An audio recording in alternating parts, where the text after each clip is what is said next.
Oke, assalamualaikum warahmatullahi wabarakatuh. Bismillahirrahmanirrahim. I am Diandini. I want to explain the subject of phonology, the title of oral and diphthong, and place of articulation and manner of articulation. Okay, the first of all, the most significant difference between a human and an animal is that a human is able to talk while an animal is not. Jadi manusia itu bisa berbicara, sedangkan hewan itu tidak. The ability to talk is predestined. Humans are endowed with a biological makeup that separates them from animals. The structure of the lungs, the mouth, and the brain enable humans to manipulate the sound in a way that they become distinctive when produced. The lungs are so set up that they can inhale and exhale the air and regulate it is desired. The location of the epiglottis, which is low at the back part of the mouth, makes the pharynx roomy enough to act as resonator. The tongue is also flexible, enabling it to move in various directions. The even spaced teeth also make it possible to manipulate and the intended sound. Above all, the brain of human being is organized and structured in such a way that it allows a human to comprehend what is spoken by other and produce what he instead to say. And then we come to why phonetics and phonology both deal with language sound. They address different aspects of sound. Phonetics deals with actual physical sound as they are manifested in human speech, and concentrates on acoustic waveforms. Forman follows measurement of duration measured in milliseconds. And then manner of articulation. In articulatory phonetics, the manner of articulation is the configuration and interaction of the articulators, speech organs such as the tongue, lips, and palate. When making a speech sound, one parameter of manner is structure. This is how closely the speech organ approach one another. Others include those involved in the air-like sound, taps and trill, and the siblings of the fricative.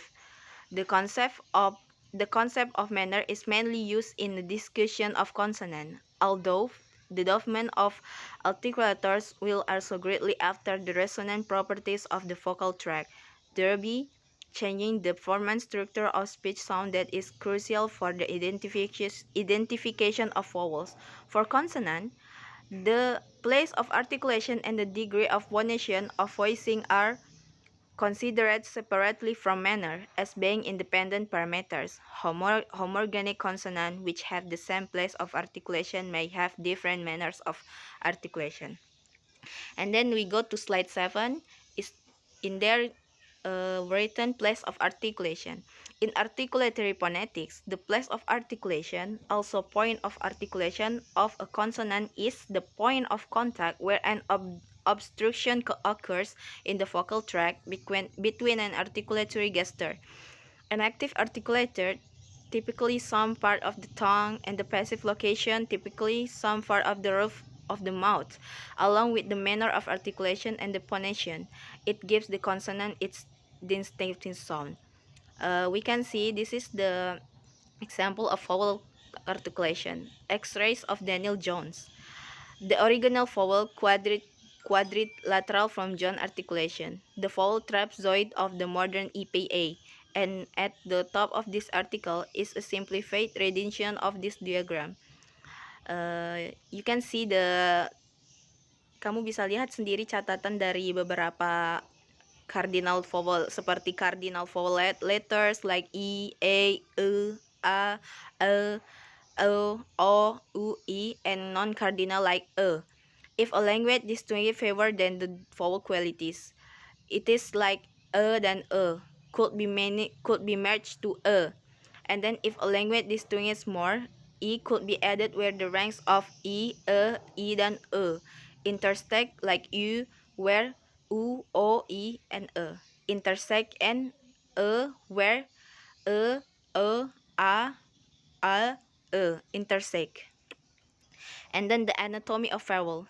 In classifying vowel, we not indicate airstream mechanism, since it will always be pulmonic aggressive, and we can generally assume that vowel are all voice and oral.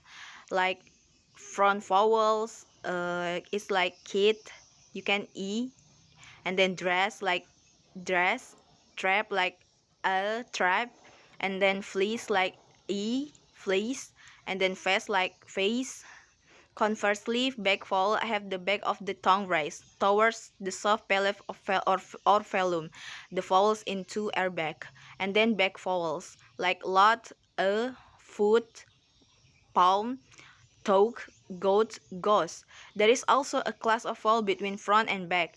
It's named central vowel, like about, nurse, strut. And then the high vowels. High vowel is have the tongue raised most toward to the roof of the mouth. If the raising was significantly greater, then fiction would be produced, making a fricative consonant, not a vowel. The high vowel from the last section are in high vowel like kid, fleece, foot, goose. And then low vowel is like are those where the tongue is not raised at all, but rather lowered from the resting position. When you produce a low vowel, you will be able to feel your mouth opening and your jaw dropping. Even if it's not very easy to figure out quite what your tongue is doing, low vowel are given in. It's like trap, and then lot, and then palm. Again, we have mid vowel. It is like face, goat, dress, load, talk, about, nurse, strut. And then lip position. You have rounded vowels like lot, foot, truk, goat, goes. And then length. Length like long vowels and short vowels. It's like fleece, goose, goat, truk, palm, load, nurse. And then short vowel like kid, dress, trap, load, foot, about, strut. Uh, you can see tense vowel in there, lex vowels too. And then for classification purpose, like high vowels, low vowels, mid vowels, front vowels, back vowels, central vowels, and round vowels. We have diphthong articulation right now.